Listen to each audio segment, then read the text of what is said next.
Ladies and gentlemen, let me tell you something about the world today. It doesn't reward the loudest voice in the room. It rewards the most disciplined. It doesn't hand out success to those with history on their side. It hands it to those with vision. Now listen. For decades, one country stood at the top, built on power, economy, innovation, and influence. The world looked up, or maybe looked sideways in fear or envy, but they looked nonetheless. That was America's game: set the rules, lead the market, dictate the culture, be the brand the rest of the world follows. But things are changing, slowly at first, then all at once. A storm brews in silence before it shakes the sky. India is not playing catch-up. No, India is rewriting the rules, and the world hasn't fully grasped it yet. But make no mistake, this isn't imitation. This is strategy. See, when you stop trying to be someone else and start sharpening who you truly are, that's when transformation begins. India isn't copying America. India is dissecting the model, understanding the flaws, studying the cracks in the empire's foundation, and building something resilient. Let's talk talent. The minds coming out of India aren't just graduating. They're innovating, coding, calculating, solving. These aren't just students. These are visionaries in training, tech powerhouses, AI architects, leaders of the new world order. And it's not just brain power. It's scale, it's youth. India has the largest population of young people in the world, millions hungry, not just for jobs, but for impact. You think you've seen ambition. Wait till you see what a billion dreams fueled by hustle looks like. But the real move, it's subtle, quiet, infrastructure, manufacturing, digital revolution. Where once people saw a nation of call centers, now they see cloud engineers. Where once it was outsourcing, now it's ownership. Where once it was cheap labor, now it's global leadership. India is learning how the game was played, but playing it smarter, with fewer wars, fewer enemies, and fewer headlines, but more strategy, more alliances, more leverage, more silence with bigger punches. And here's the part that hits hardest. America taught the world how to dream. India, it's dreaming bigger, and it's dreaming together. America moved fast. India, it's moving with depth. America exported culture. India, it's exporting conviction. Because while others are arguing about the past, India is building the future. While some nations shout, others build quietly. While the world debates who rules now, India is laying bricks for who rules next. And let me tell you something. Nobody wins by just watching. You win by preparing, by moving in silence, by outlearning, outlasting, and outworking everyone who underestimated you. So the question isn't whether India can beat America at its own game.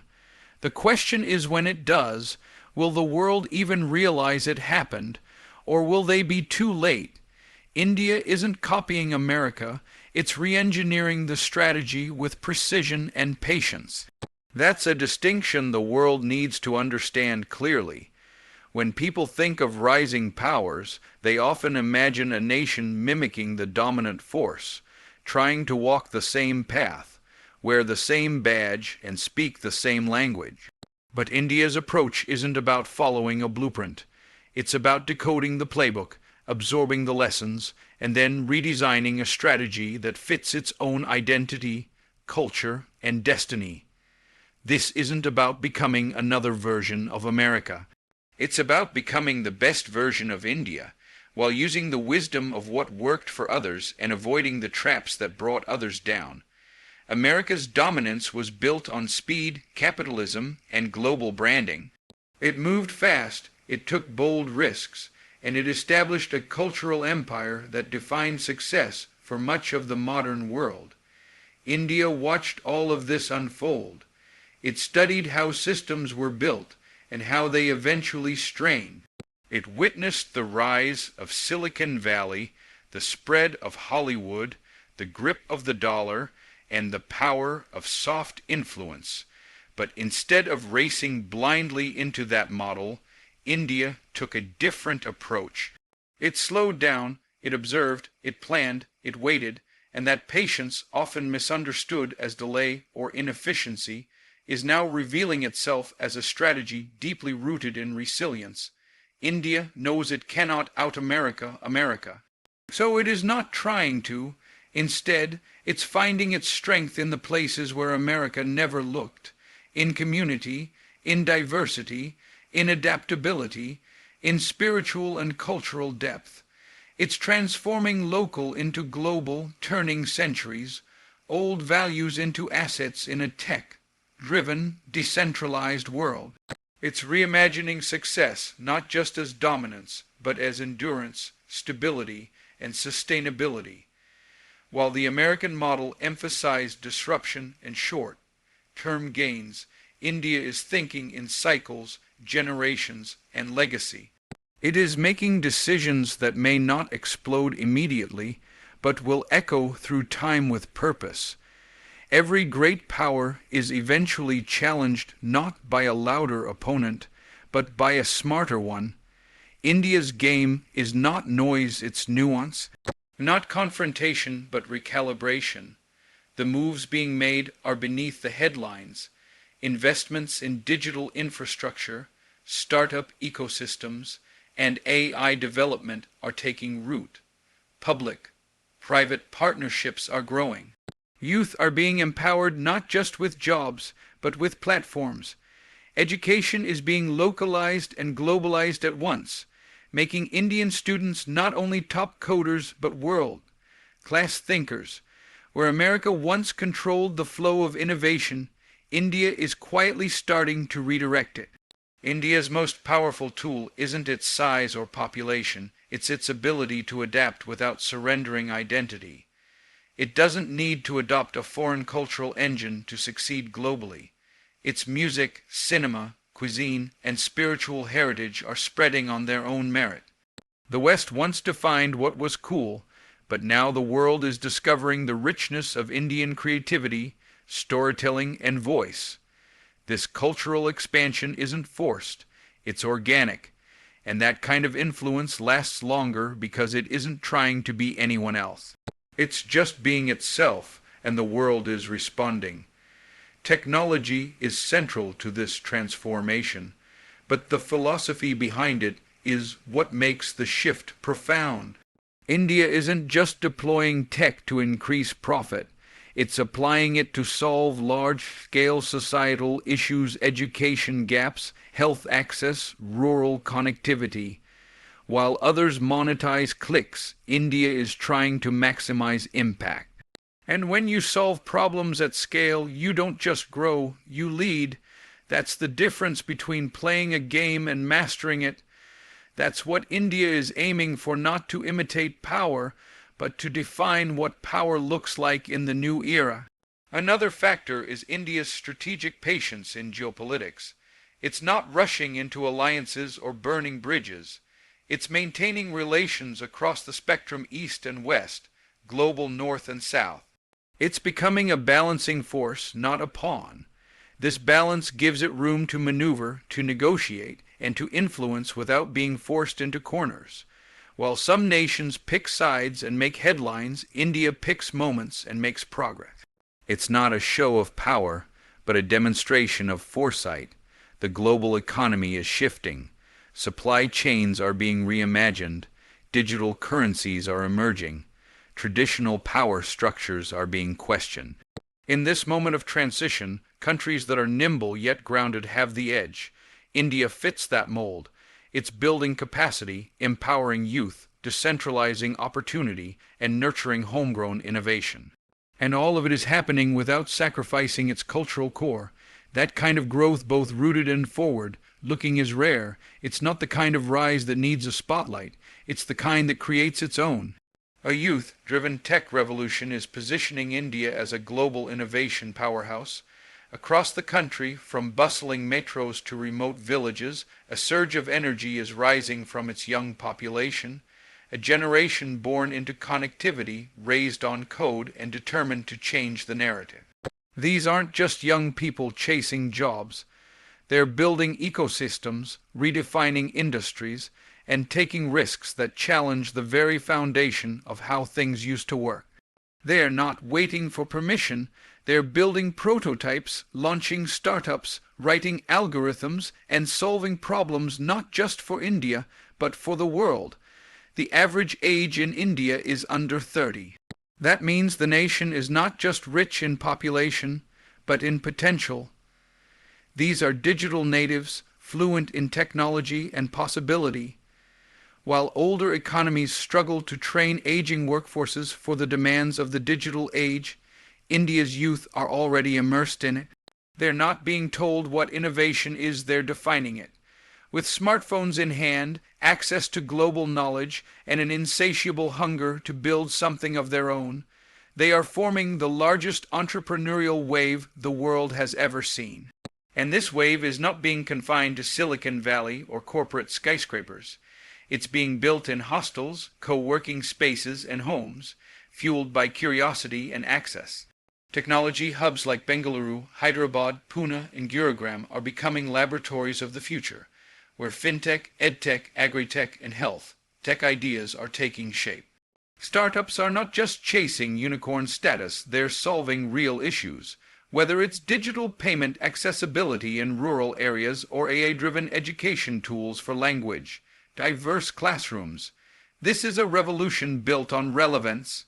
The problems being solved are not abstract, they are rooted in everyday life.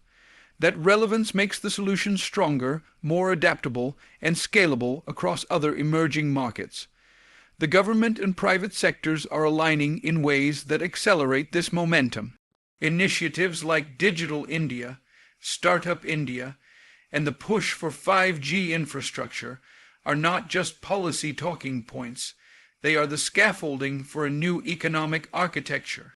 They're reducing red tape, increasing investor confidence, and most importantly, giving the youth room to grow without unnecessary friction. There's also a growing network of mentorship, accelerators, and venture capital dedicated to turning Indian ideas into global companies. This structure, still in its evolution, is creating an environment where risk is supported, failure is normalized, and success is scalable. One of the most powerful aspects of India's youth-led tech revolution is its inclusiveness. Unlike many regions where innovation is locked behind access and privilege, India's digital leap is democratizing opportunity. A student from a rural school can compete in global coding competition. A farmer with a smartphone can access weather forecasts, soil health data, and market prices in real time. A woman running a small business can build her brand on social media, receive payments digitally, and grow without ever stepping into a bank. This kind of bottom-up transformation is what sets India apart. Its innovation for the many, not just the elite. Language diversity, once considered a barrier, is becoming an advantage. Startups are building multilingual platforms that serve millions across different regions, bridging the digital divide and reaching markets previously ignored. Artificial intelligence and natural language processing are being trained not just in English, but in Hindi, Tamil, Bengali, Marathi, and beyond. That linguistic innovation expands reach and deepens trust. When people engage in their mother tongue, they engage more deeply, more frequently, and more confidently. That's how ecosystems grow not just in size, but in strength. India's youth also bring a mindset that is globally aware and locally grounded. They understand the trends shaping the world: climate tech, AI ethics, remote work, blockchain, and they're integrating them into uniquely Indian contexts.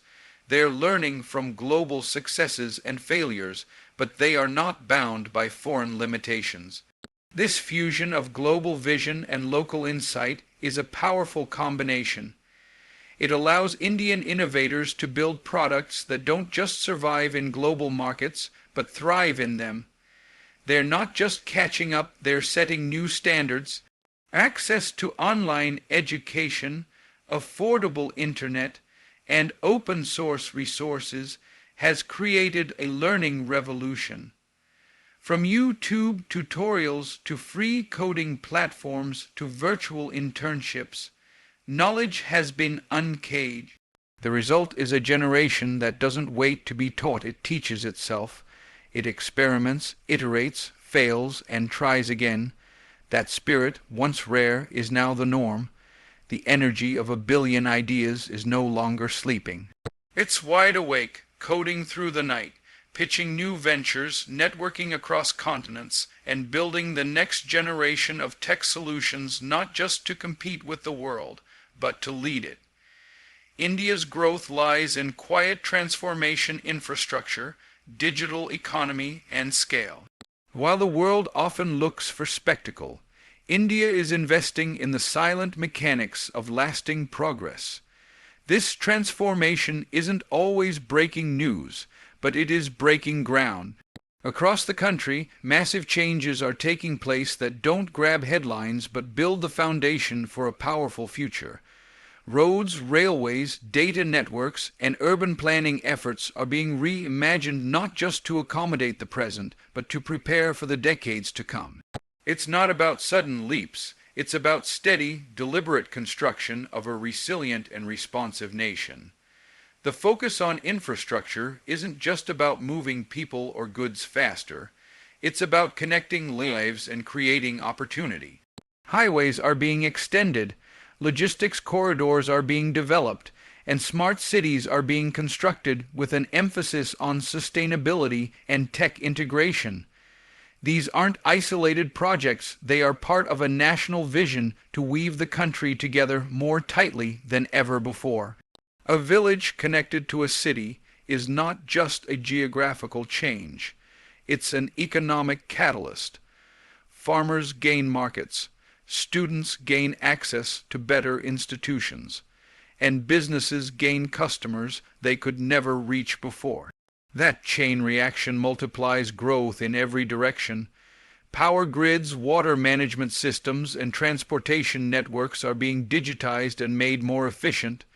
This is critical not just for convenience but for resilience. India knows that any future leadership must be built on a system that works for both the urban elite and the rural backbone of the nation. When infrastructure reaches the unreached, it doesn't just improve lives. It unlocks economic energy that had been lying dormant for generations. The benefits of these investments are compounding every day in ways that aren't flashy, but that are deeply impactful. Parallel to physical infrastructure, India is rapidly expanding its digital backbone. Initiatives like BharatNet aim to bring high-speed broadband to every corner of the country. The Unified Payments Interface (UPI) has revolutionized how people transact, from street vendors to tech companies, creating a digital payments ecosystem that is faster and more inclusive than many developed nations. The world often looks at Silicon Valley for innovation, but India is quietly creating one of the most agile and scalable digital financial systems on the planet. And it's not limited to just one sector: education, healthcare, agriculture. Governance, all are being touched by digital infrastructure. Digital identity through Aadhaar, mobile connectivity, and banking access through Jan Dhan accounts have created a trinity of inclusion that is unprecedented in its scope. Hundreds of millions who were previously outside the formal system are now participants in the digital economy. That kind of integration is not just economic, it's transformational. It gives people dignity, access, and opportunity. It creates data that drives policy. It builds trust between citizen and system. The silent power of this transformation is that it works in the background while people's lives visibly improve in the foreground. Scale is another defining element of India's transformation. The sheer size of the population, when supported by infrastructure and connected digitally, becomes a force multiplier. Every innovation that succeeds in India has the potential to impact hundreds of millions instantly. That scale not only drives down costs, but fuels rapid iteration and learning. It creates an environment where entrepreneurs must build products that are flexible, affordable, and resilient qualities that make them ready for global competition from day one. Scale also attracts global investment, not just for returns but for relevance. Companies and governments around the world understand that what works in India has a good chance of working everywhere else. India's approach is not to seek attention but to build capacity. The ambition is not to appear modern but to become future-proof. Where some countries make noise with promises, India is making progress with execution. Metro systems are expanding, airports are being modernized, green energy initiatives are accelerating, policies are being aligned with long-term development rather than short-term gain. These efforts may not dominate international headlines, but they are transforming the everyday lives of Indians in profound ways. Even in climate resilience and sustainability, India is laying the groundwork for a new model. Solar energy expansion, electric vehicle incentives, and a push for cleaner urban design reflect a shift toward a greener future. These moves are not driven by pressure, but by purpose. They acknowledge that development can no longer come at the expense of the environment. India is trying to chart a path where growth and responsibility walk side by side. All of these changes are being made in a nation where diversity is immense and challenges are complex. That makes the quiet transformation even more impressive. It's not about a perfect system, but an evolving one. A country that learns, adapts, and reforms in real time is not just growing, it's becoming a model for how the developing world can rise on its own terms, using its own strengths, and shaping its own narrative through deliberate, grounded, and scalable transformation. From outsourcing to ownership, India is shifting from labor to leadership. What was once a country primarily seen as a back-end support system for global corporations is now evolving into a front runner in ideation, innovation, and enterprise. The transition is not just economic but psychological. For years, India provided cost-effective labor for the world's biggest firms, offering skilled professionals in IT, customer service, and business processing. It was an arrangement born out of necessity, a symbiotic relationship where India gained employment and experience, and the world gained productivity and scale. But that phase was never meant to be the destination. It was always a doorway.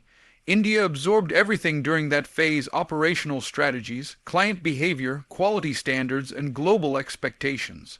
Its engineers, analysts, and service professionals didn't just complete tasks, they learned systems.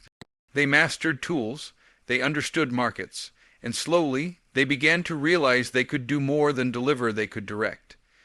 The same minds that once built software for someone else's vision began to imagine their own products, their own companies, and their own paths forward.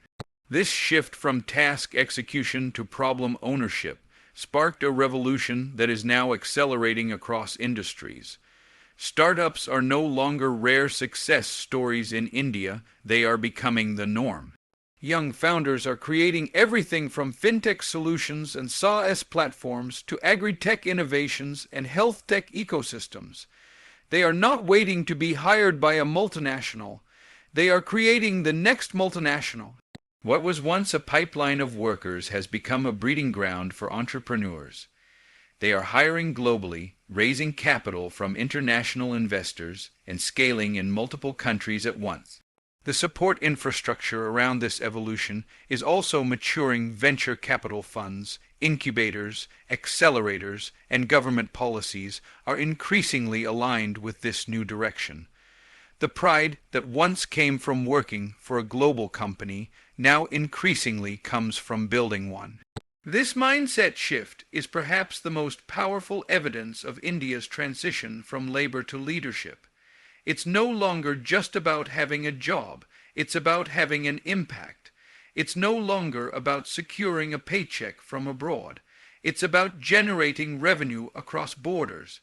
This new generation of Indian entrepreneurs is confident, informed, and globally ambitious. They are not confined by legacy models. They are inventing new ones based on digital, first mobile native and cloud-powered paradigms. India's approach to leadership is also distinct. It does not come with the weight of domination, but with the promise of collaboration. Indian-led companies and innovators often bring a humility and adaptability that makes them especially effective in multicultural, complex, and high-growth environments. Their experiences growing up in a diverse, multilingual, and often challenging context make them uniquely equipped to solve problems in other emerging markets. They are designing products that work in bandwidth-constrained areas, developing financial tools for the underbanked, and creating educational content that adapts to local languages. These solutions have relevance far beyond India's borders. Multinational companies are increasingly being run by Indian-origin CEO and executives. From the world's largest tech giants to consumer goods and finance, Indian leaders are bringing not only skill but perspective. They are influencing decisions at the highest levels, shaping strategy, driving innovation, and mentoring the next generation of talent. This leadership is not symbolic, it is operational. It changes how business is done. It bridges East and West. It builds cultural fluency into corporate DNA, and it sends a powerful message back home that the ceiling is not where it used to be. India is also investing in intellectual property, not just production. Research and development hubs are expanding. Universities and private institutions are collaborating on deep tech, biotech, and clean energy. The goal is not to just manufacture for someone else's patent, but to create the patent. This ambition extends into space technology, defense, pharmaceuticals, and artificial intelligence. The country that once coded other nations' software is now writing its own future, and this future is not built on dependency, but on design. Policy is beginning to support this ownership model. Incentives for startups, simplified compliance norms, and improved ease of doing business are making it more viable for Indian enterprises to scale. Export-focused production in manufacturing and services is being encouraged not just for labor advantage, but for intellectual leadership. The shift is subtle in some ways, but profound in its implications. No longer is India content with being a stepping stone. It is becoming the destination. The outsourcing model was a starting point, a necessary phase in India's rise. It gave the country access, resources, and confidence. But now the engine has changed. India is not just answering the world's questions, it is asking its own and building the tools to answer them. This is not the end of outsourcing, but the beginning of ownership. It is a pivot from executing someone else's strategy to defining its own.